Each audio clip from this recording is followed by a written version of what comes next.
സാറേ, ഈ കലോത്സവമൊക്കെ നടക്കുമ്പോൾ ഈ അധ്യാപകർ എന്താണ് നിങ്ങളിങ്ങനെ ഒരു സമരവുമായി രംഗത്ത് വരാൻ കാരണം? ഞങ്ങൾ അധ്യാപകരെ സംബന്ധിച്ച് കേരളത്തിലെ ഏറ്റവും വലിയ ആഘോഷമായ കലോത്സവ നഗരിയിൽ ഇതുപോലൊരു സമരം നയിക്കേണ്ട അവസ്ഥ എന്ന് പറഞ്ഞാൽ അത് ഞങ്ങളുടെ അവസ്ഥ വളരെ പരിതാപകരമായതുകൊണ്ടാണ്. ഞങ്ങളിൽ പലരും പട്ടിണിയാണ്. ഞങ്ങളിൽ പലർക്കും കൃത്യമായി ശമ്പളം കിട്ടുന്നില്ല. ഏകദേശം 5 വർഷമായിട്ട് ഞങ്ങൾ സർക്കാർ സർവീസിൽ എയ്ഡഡ് സ്കൂൾ അധ്യാപകരായിട്ട് ജോലി ചെയ്യാം. പക്ഷേ സർക്കാർ ശമ്പളം തരാതെ മറ്റു പല പണിക്കും പോയിട്ട് ഹോട്ടലിലും അതുപോലെ തന്നെ കെട്ടിട നിർമ്മാണ പണിക്കെല്ലാം പോയിട്ടാണ് ഞങ്ങൾ ജീവിക്കുന്നത്. ഇനിയും ഇങ്ങനെ മുന്നോട്ട് പോയാൽ ഞങ്ങളുടെ ജീവിതം ആത്മഹത്യയുടെ വക്കിലേക്ക് നീങ്ങും. ഈ ഒരു അവസ്ഥയിൽ സമരം നയിക്കല്ലാതെ ഞങ്ങളുടെ മുന്നിൽ മറ്റു മാർഗ്ഗമില്ല. അതുകൊണ്ടാണ് ഏറ്റവും വലിയൊരു ആഘോഷ വേദിക്ക് പുറത്ത് ഇതുപോലെ നിരാഹാരം പോലെയുള്ള ഒരു വലിയ സമരത്തിലേക്ക് ഞങ്ങൾ നീങ്ങേണ്ട അവസ്ഥ, പരിതാപകരമായ ഒരവസ്ഥയിലേക്ക് ഞങ്ങൾ എത്തി. ഈ ഭിന്നശേഷി സംവരണ നിയമനവുമായി ബന്ധപ്പെട്ടാണോ നിങ്ങൾക്ക് ശമ്പളം കിട്ടാത്തത്? അതെ, ഭിന്നശേഷി സംവരണ നിയമം എന്ന് പറഞ്ഞാൽ ഞങ്ങളതെല്ലാം പാലിച്ച ആളുകളാണ്. ഇന്നിപ്പം NSSന് വേണ്ടി സർക്കാർ ഒരു ഉത്തരവിറക്കിയിട്ടുണ്ട്.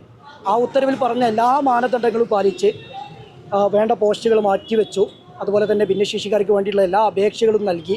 അതുപോലെ തന്നെ ഹൈക്കോടതിയിൽ നിന്ന് ഉത്തരവ് വരെ വാങ്ങിയിട്ടും സർക്കാർ അത് നടപ്പിലാക്കി തരുന്നില്ല. തികഞ്ഞ പക്ഷപാതമാണ്, സ്വജനപക്ഷപാതമാണ് സർക്കാരിൻ്റെ ഭാഗത്തു നിന്നുണ്ടായിരിക്കുന്നത്. അപ്പോൾ ഈ ഒരു സാഹചര്യത്തിൽ സമരമല്ലാതെ മറ്റൊരു മാർഗം ഞങ്ങളുടെ മുന്നിലില്ല. അപ്പോൾ NSS മാനേജ്മെൻറ്റിന് ഒരു നിയമവും അല്ലെങ്കിൽ മറ്റ് ഇതര മാനേജ്മെൻറ്റുകൾക്ക് വ്യത്യസ്തമായ ഒരു സമീപനം ഇതാണോ സർക്കാരിൻ്റെ ഭാഗത്ത് നിന്നുണ്ടാകുന്നത്? 100% NSSന് കിട്ടിയ അതേ ഉത്തരവാണ് ഹൈക്കോടതിയിൽ നിന്ന് ഞങ്ങൾക്ക് കിട്ടിയിരിക്കുന്നത്. NSSന് സുപ്രീം കോടതിയിൽ കിട്ടിയ ഉത്തരവിൽ തന്നെ വളരെ വ്യക്തമായിട്ട് മറ്റ് സൊസൈറ്റികൾക്കും ഇത് ബാധകമാണെന്ന് പറയുന്നുണ്ട്. അതുമാത്രമല്ല, അത് ചൂണ്ടിക്കാണിച്ച് ഹൈക്കോടതിയിൽ നഗരേഷ് എന്ന് പറഞ്ഞ ജഡ്ജിൻ്റെ കൃത്യമായ ഉത്തരവ്, NSSൻ്റെ ഉത്തരവ് ഇവർക്കും ബാധകമാണെന്ന ഉത്തരവ് ഞങ്ങൾ വാങ്ങിയിട്ടുണ്ട്. അല്ലെങ്കിലും സുപ്രീം കോടതി തന്നെ പലതവണ വ്യക്തമാക്കിയതാണ് ഒരു ഉത്തരവ് സമാനമായ മറ്റെല്ലാ ആളുകൾക്കും ബാധകമാണ്. പക്ഷെ അത് ഈ സർക്കാരിന് എന്തുകൊണ്ട് മനസ്സിലാവുന്നില്ല എന്നൊരു ചോദ്യമാണ് ഇവിടെ വരുന്നത്. അത് എന്തുകൊണ്ടാണ് സർക്കാർ ഇക്കാര്യത്തിനകത്ത് ഒരു പിന്നോക്കം പോകുന്നത് നടപ്പാക്കാതെ? ഞാൻ മനസ്സിലാക്കുന്നത് അതൊരു വോട്ട് ബാങ്ക് രാഷ്ട്രീയമാണ്. ഒരുപക്ഷെ ഈ അടുത്ത കാലത്ത് സർക്കാർ സ്വീകരിക്കുന്ന ഒരു പൊതുനിലപാട് അങ്ങനെയാണ്. ഭൂരിപക്ഷ വോട്ട് ബാങ്ക് പരമാവധി സമാഹരിച്ച് അടുത്ത ഇലക്ഷനിൽ വീണ്ടും അധികാരത്തിലേറുക എന്നുള്ള ഏതോ ഒരു അജണ്ട ഈ സർക്കാർ മുന്നോട്ട് വെക്കുന്നുണ്ട്. ഒരിക്കലും ഒരു ഇടതുപക്ഷം ചെയ്യേണ്ട ഒരു തീരുമാനമല്ല അത്, അല്ലെങ്കിൽ ഒരു ഇടതുപക്ഷം സ്വീകരിക്കേണ്ട ഒരു നിലപാടല്ല അത്. പക്ഷേ എന്തുകൊണ്ടോ വളരെ ദയനീയമായ ഒരു തീരുമാനത്തിലേക്കാണ് സർക്കാർ പോകുന്നത്. ഈ കഴിഞ്ഞ 2 ദിവസം മുമ്പ് സുപ്രീം കോടതിയിൽ സർക്കാർ തന്നെ ഒരു പുതിയ ഹർജി അല്ലെങ്കിൽ ഒരു അപേക്ഷ കൊടുത്തിട്ടുണ്ട്. ഈ NSSന് നിയമം മറ്റിതര മാനേജ്മെൻറ്റിനും ബാധകമാക്കണമെന്നും പറഞ്ഞു. അതിനകത്തെല്ലാം പ്രതീക്ഷയുണ്ടോ? അല്ല, ഇത് അതിൻ്റെ ആവശ്യമില്ല. ഇങ്ങനെ ഒരു അപേക്ഷ കൊടുക്കേണ്ട ആവശ്യമില്ല. കാരണം ആ NSSന് കിട്ടിയ ഉത്തരവിൽ തന്നെ വളരെ വ്യക്തമാണ് മറ്റെല്ലാ ആളുകൾക്ക് ഇത് ബാധകമാണ്. അതിനുശേഷം ഹൈക്കോടതി വീണ്ടും വ്യക്തമാക്കിയിട്ടുണ്ട് മറ്റെല്ലാ ആളുകൾക്ക് ഇത് ബാധകമാണ്. പിന്നെ സുപ്രീം കോടതിയിലെ കേസാണ്, അതിങ്ങനെ അനന്തമായിട്ട് നീണ്ടുപോകും. കേസ് ഇപ്പോൾ സർക്കാർ അപേക്ഷ കൊടുത്തെന്ന് പറഞ്ഞ കേസ് കോടതിയിൽ 2023 ആരംഭിച്ച കേസാണ്. 2026 ഇനിയും അത് വർഷങ്ങൾ നീണ്ടുപോകുന്നല്ലാതെ ആ ഒരു അഫിഡവിറ്റിൽ ഞങ്ങൾ വിശ്വസിക്കുന്നില്ല എന്നുള്ളതാണ് സത്യം. എന്തുകൊണ്ടാണ് നിങ്ങളെ കബളിപ്പിക്കുന്നതിന് വേണ്ടിയിട്ടാണ് കഴിഞ്ഞ ദിവസം ഈ അപേക്ഷ കൊടുത്തിരിക്കുന്നത് സുപ്രീം കോടതിയിൽ? അല്ല, അത് കഴിഞ്ഞ പഞ്ചായത്ത് ഇലക്ഷന് മുമ്പ് ഇതുപോലെ ഒരു അപേക്ഷ കൊടുത്തിട്ടുണ്ട്. പക്ഷേ അത് 3 മാസമായിട്ട് അതിന് യാതൊരു ഉത്തരവും കിട്ടിയിട്ടില്ല. ഇനിയിപ്പോൾ നിയമസഭാ തെരഞ്ഞെടുപ്പ് വരികയാണല്ലോ. അപ്പോൾ തൽക്കാലം ഞങ്ങളൊന്ന് പിടിച്ചു നിർത്തണം, വോട്ട് കിട്ടണം എന്നുള്ള ഒരു ഗൂഢോദ്ദേശം മാത്രമേ അതിനുള്ളൂ. അത് കബളിപ്പിക്കാൻ വേണ്ടിയിട്ടാണ് 100%. ഭിന്നശേഷി വിഷയം നീട്ടിക്കൊണ്ട് പോവുക എന്നാണ് സർക്കാരിൻ്റെ ലക്ഷ്യം. അതെ, സർക്കാരിനെ സംബന്ധിച്ച് NSSന് കൊടുത്തു, അവരെ വോട്ട് വേണ്ടി അവർ പത്രമാക്കി. ഇനി മറ്റുള്ള ആൾക്കാർക്ക് കൊടുത്തില്ലെങ്കിലും പ്രശ്നങ്ങളൊന്നുമില്ല, ഞങ്ങളുടെ കാര്യം കൃത്യമായിട്ട് നടക്കും, ഞങ്ങൾ വീണ്ടും അധികാരത്തിലേറുന്നുള്ള ഒരു മൂഢചിന്തയുടെ ഭാഗമായിട്ടാണ് സർക്കാർ ഇങ്ങനെ ഒരു നിലപാട് സ്വീകരിച്ചത്. ഈ ഒരു സർക്കാരിൻ്റെ ഈ ഭാഗത്തെ ഒരു സമീപനം കൊണ്ട് എത്ര അധ്യാപകരെയാണ് ദോഷകരമായി ബാധിക്കുന്നത്? സർക്കാർ തന്നെ നിയമസഭയിൽ പറഞ്ഞ കണക്ക് 25,000 അധ്യാപകരെന്നാണ്. അത് ഒരു വർഷം മുമ്പ് പറഞ്ഞതാണ്. അതിപ്പം അതിനെക്കാട്ടും കൂടിയിട്ടുണ്ടാവും. എന്തായാലും 25,000+ അധ്യാപകർക്ക് ഈ പ്രശ്നം നിലവിലുണ്ട്. എന്ന് പറഞ്ഞാൽ ആകെ 2 ലക്ഷം അധ്യാപകരേ ഉള്ളൂ. അതിൽ 10%-ലധികം അധ്യാപകരും സംസ്ഥാനത്ത് നിലവിൽ ശമ്പളം ഇല്ലാതെയാണ് ജോലി ചെയ്യുന്നത്. തീർച്ചയായിട്ടും. അപ്പോൾ സ്വാഭാവികമായിട്ട് അധ്യാപകർക്ക് ശമ്പളം കിട്ടാതെ വരുമ്പോൾ അവരുടെ കുടുംബം പട്ടിണിയിലാണ്. അതിൽ സംശയമൊന്നുമില്ല. കാരണം ഞങ്ങൾ കുട്ടികളെ സ്കൂളിൽ പോയി പഠിപ്പിക്കുകയാണ്. അത് കഴിഞ്ഞ് വൈകുന്നേരം മറ്റു പണിക്ക് പോകുന്ന അധ്യാപകർ എങ്ങനെയൊക്കെ ജീവിച്ചു പോകുന്നുണ്ടാവും. പക്ഷെ പലർക്കും അത് പറ്റില്ല. കാരണം സ്കൂൾ അവസ്ഥ, ഇന്നത്തെ അവസ്ഥ എന്ന് പറഞ്ഞാൽ സ്കൂൾ ഒരുപാട് പണി ചെയ്യാനുണ്ട്. വീട്ടിലെത്തിയാലും നമുക്ക് ഒരുപാട് ഉത്തരവാദിത്തങ്ങളുണ്ട്. ഇന്നത്തെ വിദ്യാഭ്യാസ സംവിധാനം തന്നെ അധ്യാപകർക്ക് റെസ്റ്റ് ഇല്ലാത്തൊരു പരിപാടിയാണ്.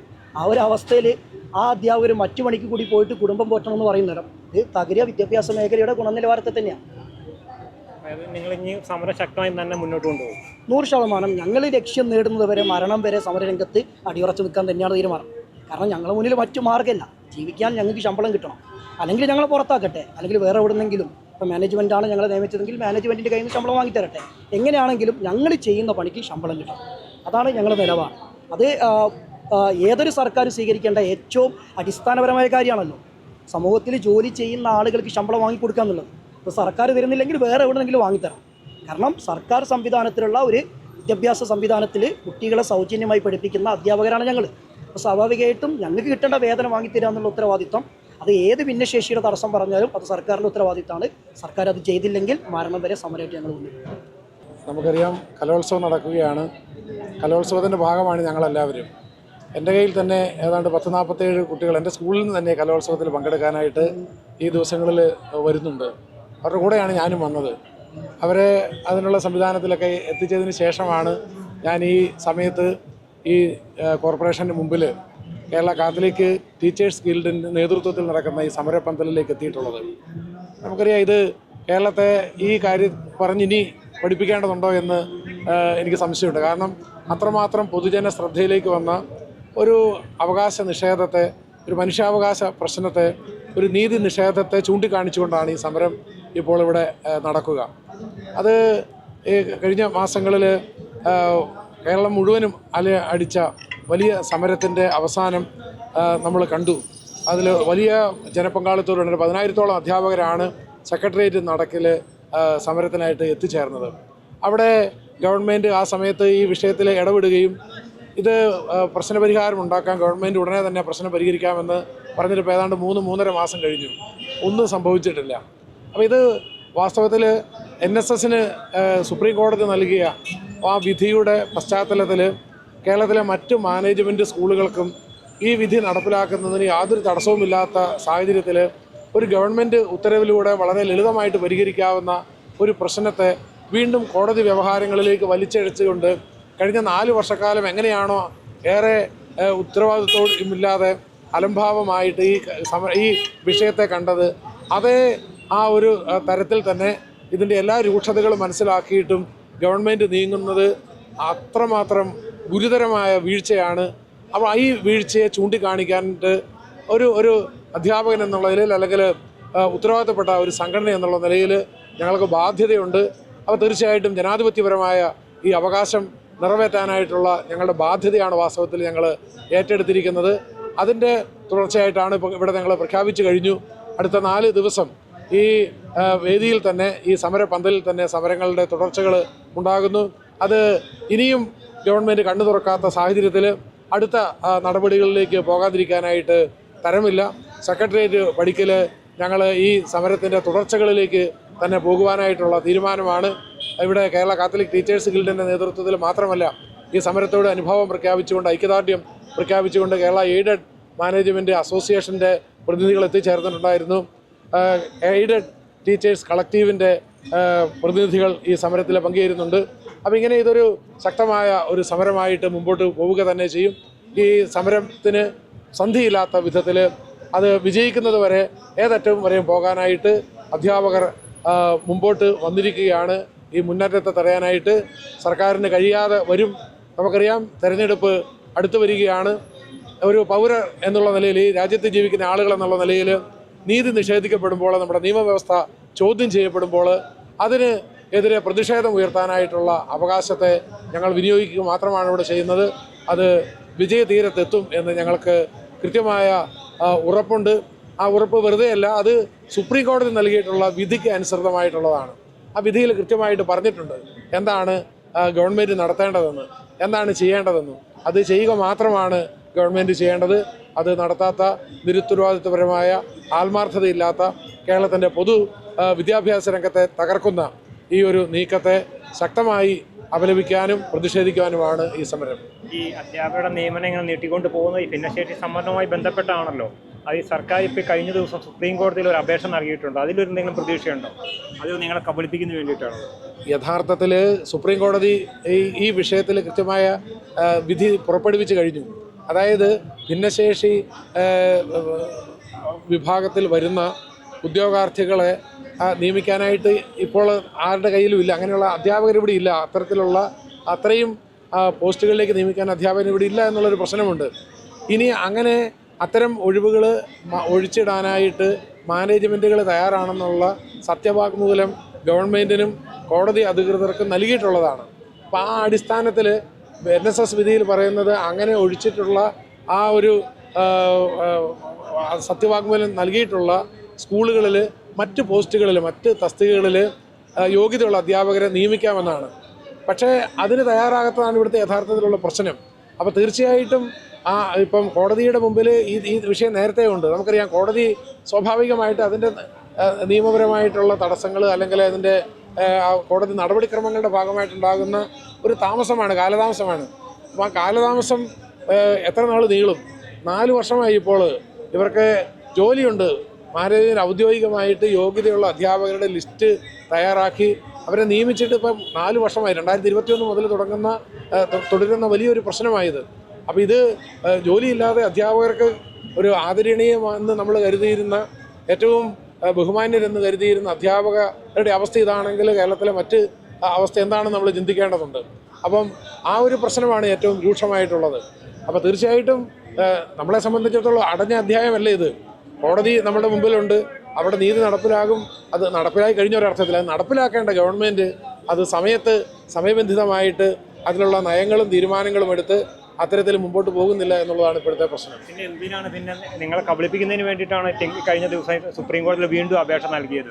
അങ്ങനെയൊക്കെയാണ് ചിന്തിക്കേണ്ടി വരുന്നത്. അതായത് നമുക്കറിയാം ഈ സമരം രൂക്ഷമായ സാഹചര്യത്തിൽ സെപ്റ്റംബർ 26-ന് തിരുവനന്തപുരത്ത് നടന്ന ആ സമരത്തെ തുടർന്ന് മുഖ്യമന്ത്രി ഉൾപ്പെടെ വിദ്യാഭ്യാസ മന്ത്രി ഉൾപ്പെടെ ഉള്ള ആളുകൾ KCBCയുടെ അഭിനന്ദരായ പിതാക്കന്മാരെ കാണുകയും അവരോട് ഈ സമരം അല്ലെങ്കിൽ ഈ പ്രശ്നം ഉടനെ തന്നെ പരിഹരിക്കും എന്നുള്ള തരത്തിലുള്ള ഉറപ്പുകൾ നൽകിയിട്ട് ആ ഉറപ്പെന്ത് എവിടെയാണ് നിൽക്കുന്നതെന്നാണ് ഞങ്ങളുടെ ചോദ്യം.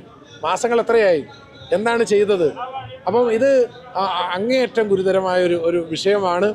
അത് പരിഹരിക്കാനായിട്ടുള്ള ആത്മാർത്ഥത ഉണ്ടെങ്കിൽ ഇതിൻ്റെ ഒന്നും ആവശ്യമില്ല. നമ്മൾ വാസ്തവത്തിൽ ഈ NSSന് ബാധകമായി നൽകിയ വിധി നമുക്ക് മറ്റു മാനേജ്മെൻറ്റുകൾക്ക് നൽകണമെന്ന് ഉള്ള അപേക്ഷ ഗവൺമെൻറ്റിന് കൊടുത്തിട്ട് 4 മാസത്തിന് ശേഷമാണ് അത് നടപ്പിലാക്കാൻ കഴിയുകയില്ല എന്ന് പറഞ്ഞുള്ളൊരു ഉത്തരവിറക്കിയത്.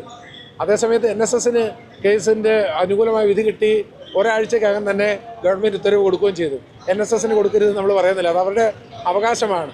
ഇതേ അവകാശം അപ്പുറത്തും ഇപ്പുറത്തും ഒരു മതിലിന് അല്ലെങ്കിൽ ഒരു നാട്ടിൽ തന്നെയുള്ള 2 സ്കൂളുകൾക്ക് ഒരേ തരത്തിൽ നിയമിക്കപ്പെടുന്ന 2 അധ്യാപകർക്ക് 2 നീതി, ഇരട്ട നീതി എന്തുകൊണ്ട് എന്നുള്ള ചോദ്യമാണ് ഇവിടെ ഉയർത്തപ്പെടുന്നത്. അപ്പോൾ അത് തീർച്ചയായിട്ടും ഇതൊരു വാസ്തവത്തിൽ കലോത്സവം നടക്കുന്ന സമയം കൂടി ആയതുകൊണ്ടാണ് അധികം ആളുകൾ ഞങ്ങൾ തന്നെ കൊടുത്തിട്ടുള്ളത് 10 പേര് വെച്ച് ഓരോ രൂപതയിൽ നിന്ന് വന്നാൽ മതി എന്നാണ്. അത് തന്നെ ഞങ്ങൾ വളരെ ക്രമീകൃതമായിട്ട് മാത്രമാണ് ചെയ്തിട്ടുള്ളത്. അപ്പം അത് ഇവിടെ മറ്റൊരു തരത്തിലൊരു വലിയൊരു പ്രക്ഷോഭമല്ല, ഒരു സൂചനയാണ്, ഒരു മുന്നറിയിപ്പാണ്. ആ മുന്നറിയിപ്പ് ഉൾക്കൊള്ളാനായിട്ട്, മനസ്സിലാക്കാനായിട്ട്, കണ്ണു തുറക്കാനായിട്ട് ഗവൺമെൻറ്റിന് കഴിയേണ്ടതുണ്ട്. കഴിയുന്നില്ല എങ്കിൽ അതിനപ്പുറത്തേക്ക് നമുക്ക് നീങ്ങേണ്ടി വരും. സംസ്കാര നഗരിയായിട്ടുള്ള തൃശ്ശൂർ കലോത്സവം നടക്കുന്ന ദിവസം തന്നെ ഞങ്ങളുടെ കുഞ്ഞു മക്കളെ ഞങ്ങൾ ഒരുക്കിക്കൊണ്ട് ഇന്നിവിടെ സമരമുറയുമായി വന്നു നിൽക്കുമ്പോൾ അതിയായ വേദനയുണ്ട്. ഈ വേദനയ്ക്ക് 1, 2, 3 വർഷത്തെ ചരിത്രമല്ല. ഞങ്ങൾ 5, 8 വർഷമായി ശമ്പളമില്ലാതെ, അല്ലെങ്കിൽ ശമ്പളം ഇപ്പോൾ തുച്ഛമായിട്ടുള്ള സ്കെയിൽ ഓഫ് പേ ഞങ്ങൾക്ക് ലഭ്യമാകുന്നുണ്ടെങ്കിൽ പോലും ഞങ്ങൾ അംഗീകരിക്കപ്പെടാതെ ഒരു അധ്യാപക വിഭാഗമായി ഇന്നും സമൂഹത്തിൽ നിലനിൽക്കുന്നു എന്നത് ഈ കേരള ജനതയ്ക്ക് തന്നെ ഒരു മാനക്കേട് നിറഞ്ഞ ഒരവസ്ഥ തന്നെയാണ്.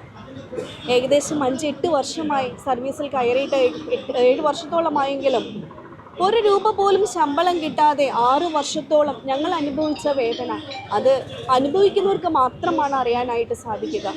1 രൂപ പോലും വേതനമില്ലാതെ കുട്ടികളുടെ മുന്നിൽ വളരെ പ്രസന്നവതിയായിക്കൊണ്ട് തന്നെ ഞങ്ങൾ ജീവിച്ചത് ഞങ്ങളുടെ രാജ്യത്തിൻ്റെ തന്നെ ഒരു സൃഷ്ടികർമ്മത്തിൽ, നല്ല പൗരരെ വാർത്തെടുക്കുക എന്ന സൃഷ്ടികർമ്മത്തിൽ പങ്കാളിയാകുക എന്നുള്ള ദൈവികമായിട്ടുള്ള കർമ്മത്തിൽ ഞങ്ങൾ പങ്കാളിയാകുകയാണ് എന്നുള്ള കർത്തവ്യബോധത്തോടു കൂടി തന്നെയാണ്. എന്നാൽ ഞങ്ങളുടെ സഹനവും ത്യാഗവും കാണേണ്ടവർ കാണുന്നില്ല എന്നതാണ് യാഥാർത്ഥ്യം. എന്തുകൊണ്ടാണ് ഈ സർക്കാർ ഇത്തരത്തിൽ നിങ്ങളുടെ നിയമനം സ്ഥിരപ്പെടുത്താതെ നീട്ടിക്കൊണ്ട് പോകുന്നത്? ഭിന്നശേഷി നിയമന പ്രശ്നം നടപ്പിലാക്കുന്ന ഒരു രീതിയാണ്. തീർച്ചയായും ഭിന്നശേഷി നിയമനങ്ങൾ നമ്മുടെ വിദ്യാഭ്യാസ സമ്പ്രദായത്തിൽ അവർക്കും സംരക്ഷണം നൽകേണ്ടതുണ്ട്.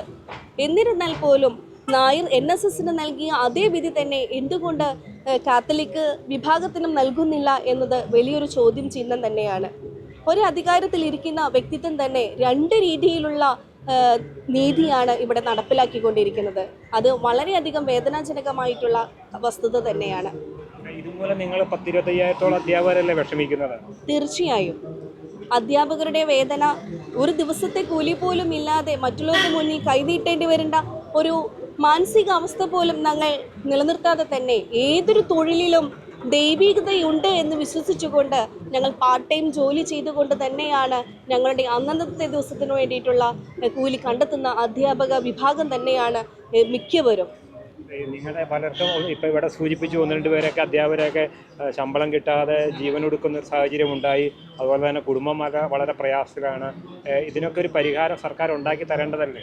തീർച്ചയായും കുട്ടികളെ വാർത്തെടുക്കുന്ന അധ്യാപകർ തന്നെ അവർക്ക് മാതൃകയായിക്കൊണ്ട് അവർക്ക് ഏതൊരു തൊഴിലിലും ദൈവികതയുണ്ട്, അത് അന്തസ്സായി ചെയ്യേണ്ടുന്ന കർമ്മം തന്നെയാണ് എന്നൊരു കർത്തവ്യം മാതൃക കൂടി ഇപ്പോൾ അധ്യാപകർക്ക് നൽകേണ്ടുന്ന അവസ്ഥയാണ്. തങ്ങളുടെ ജീവിതത്തിൻ്റെ ഏറിയ പങ്കും വിദ്യാലയത്തിൽ ചെലവഴിക്കുന്നതോടൊപ്പം തന്നെ അന്നന്നത്തെ ജീവിത മാർഗത്തിന് വേണ്ടി ഞങ്ങൾ പലവിധ തൊഴിലുകളാണ് ഇവിടെ ചെയ്യുന്നത്. പലരും സ്വയം ഓട്ടോ ഓടിച്ചും തെങ്ങ് കയറിയും അതുപോലെ തന്നെ ഞാൻ സ്വന്തമായിട്ട് ഒരു ചിപ്സ് കമ്പനിയിലേക്ക് വേണ്ടുന്ന ആഹാര പദാർത്ഥങ്ങൾ ഉണ്ടാക്കി നൽകിക്കൊണ്ട് തന്നെയാണ് ഉപജീവന മാർഗത്തിനുള്ള വഴി കണ്ടെത്തിയിരുന്നത്. അതിൽ ഞങ്ങൾ അഭിമാന ബോധവുമുണ്ട്. മറ്റുള്ളവരുടെ മുന്നിൽ കൈ നീട്ടാതെ തന്നെ ഒരു ജീവിത മാർഗത്തിലേക്ക് എത്തിപ്പെടേണ്ട ഒരു അവസ്ഥയിലേക്ക് കൂടി അധ്യാപകരെ വലിച്ചിഴച്ചിരിക്കുകയാണ്. ഈ അടുത്ത ദിവസങ്ങൾ സർക്കാർ അപ്പോൾ സുപ്രീം കോടതിയിൽ ഒരു അപേക്ഷ കൊടുത്തിട്ടുണ്ടല്ലോ, ഈ ഭിന്നശേഷി സംവരണവുമായി ബന്ധപ്പെട്ട് NSSന് അനുകൂലമായ വിധി നിങ്ങൾക്കും കൂടി ബാധകമാക്കി തരണം എന്ന് പറഞ്ഞുകൊണ്ട് അതിലൊരു പ്രതീക്ഷയുണ്ടോ? തീർച്ചയായും അധികാരത്തിലിരിക്കുന്ന ഒരു വിഭാഗമാണ്. അവർക്ക് ഗവൺമെൻറ് ഓർഡർ ഇറക്കിക്കൊണ്ട് തന്നെ തുല്യനീതി 2 വിഭാഗത്തിന് നടപ്പിലാക്കാവുന്ന ഒരവസ്ഥ സ്ഥിതിവിശേഷം തന്നെയാണ് കേരളത്തിൽ ഇപ്പോൾ ഉള്ളത്. സുപ്രീം കോടതിയുടെ വിധി നടപ്പിലാക്കുന്നതിനുള്ള അധികാരം നമ്മുടെ ഗവൺമെൻറ്റിലുണ്ട്, നമ്മൾ തിരഞ്ഞെടുത്ത അധികാര വ്യവസ്ഥയ്ക്ക് ഉണ്ട് എന്ന് തന്നെയാണ് ഞങ്ങളുടെ വിശ്വാസം. ഈ ഗവൺമെൻറ് അത് ചെയ്യാൻ ഒരു ഗവൺമെൻറ് ഓർഡർ ഇറക്കിക്കൊണ്ട് തന്നെ ഈ ഞങ്ങളുടെ അവസ്ഥയ്ക്ക് ഒരു പരിഹാരം ഉണ്ടാക്കുമെന്ന് തന്നെയാണ് ഞങ്ങളുടെ പ്രതീക്ഷ. അപ്പോൾ ശരിക്കും പറഞ്ഞാൽ സർക്കാർ ഇങ്ങനെ സുപ്രീം കോടതിയിൽ പോകേണ്ട ആവശ്യമുണ്ടായിരുന്നില്ല, ഒരു ഓർഡർ ഇറക്കി തന്നെ ഇതിനൊരു പരിഹാരം ഉണ്ടാക്കാൻ കഴിയുമായിരുന്നു. തീർച്ചയായും എന്ന് തന്നെയാണ് വിശ്വസിക്കുന്നത്. NSSന് വന്നിരിക്കുന്ന തുല്യനീതി ഞങ്ങളുടെ വിഭാഗത്തിനും ഞങ്ങളുടെ ന്യൂനപക്ഷ വിഭാഗത്തിനും നൽകാവുന്നതാണ് എന്ന് തന്നെയാണ് ഞങ്ങളുടെ പൂർണ്ണമായിട്ടുള്ള വിശ്വാസം. അത് നടപ്പിലാക്കുന്നില്ല എന്നതാണ് ഞങ്ങൾ വർഷങ്ങളായിട്ടുള്ള വേതനം കിട്ടാത്ത ഈ വേദനയ്ക്ക് കാരണം.